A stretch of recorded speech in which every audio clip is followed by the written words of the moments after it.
नमस्कार मित्रों, राधे राधे। वैदिक कल्चर में आपका स्वागत है। मैं आचार्य पद्माकर शुक्ल।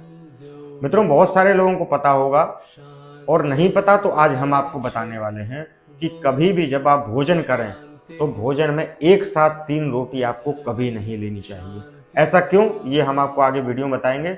लेकिन आपने भी अपने बड़े बुजुर्गों से सुना होगा कि कभी भी 3 रोटी जब आप लेते होंगे तो बड़े बुजुर्ग कहते होंगे कि पूरी 3 रोटी नहीं लेनी है, थोड़ा-सा तोड़कर टुकड़ा उसमें अलग रख दो, या 4 रोटी ले लो या 2 रोटी लो। ऐसा हमारे बड़े बुजुर्ग क्यों कहते थे?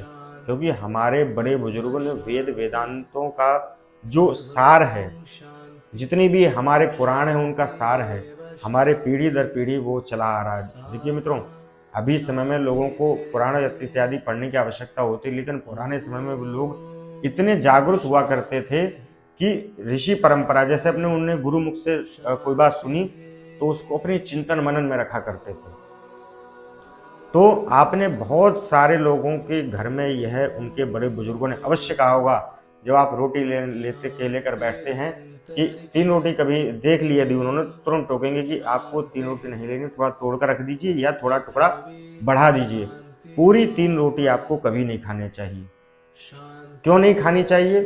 वो इसलिए नहीं खानी चाहिए कि 3 रोटी जो है वो मरे हुए व्यक्ति के लिए हम देते हैं। तो जो व्यक्ति मर जाता है उनके पिंडदान इत्यादि के लिए 3 रोटी के टिक्कड़ जो है उसको बनाकर देते हैं। जिंदा व्यक्ति के लिए कभी भी 3 रोटी नहीं ली जाती है, न उसको दी जाती है। मरे व्यक्ति के लिए 3 रोटी देने का विधान है। इसीलिए हमारे बड़े बुजुर्ग जो कहते हैं वो शास्त्र सम्मत बात होती है। गुरु परंपरा से पीढ़ी दर पीढ़ी उसको सुनते आ रहे हैं। इसलिए बड़े बुजुर्गों की बात को बहुत ध्यान से सुनना चाहिए, समझना चाहिए। ज़्यादा उस पर तर्क वितर्क हमें नहीं करना चाहिए। बहुत सारी ऐसी परंपराएं हैं, बहुत से हमारे परिवार में, बहुत सारे में गांव की देश काल परिस्थिति की अलग अलग परंपराएं होती हैं। तो ये परंपराएं हमें हमारे बड़े बुजुर्गों से मिलती हैं। तो इस बात का हमें विशेष रूप से ध्यान रखना होगा कि जो परंपरा हमारे बड़े बुजुर्ग बनाकर गए हैं उस परंपरा का निर्वहन करना हमारा परम और परम कर्तव्य है।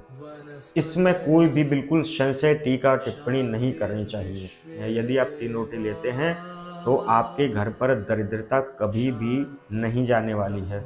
हमेशा आपके घर पे कुछ न कुछ परेशानी, समस्या बनी रहेंगी। इसलिए अगली बार इस बात का विशेष रूप से ध्यान रखें कि 3 रोटी कभी भी न लें। तो ये थी मित्रों 3 रोटी के विषय में कि 3 रोटी यदि आप लेते हैं भोजन में तो आपके घर पर दरिद्रता और संकट का आना शुरू हो जाएगा और आपको पता भी नहीं चलेगा कि परेशानी कहाँ से आ गई। तो आज के लिए मित्रों बस इतना ही। कल किसी नए विषय पर चर्चा करेंगे। तब तक के लिए धन्यवाद, नमस्कार, राधे राधे, जय हिंद, वंदे मातरम।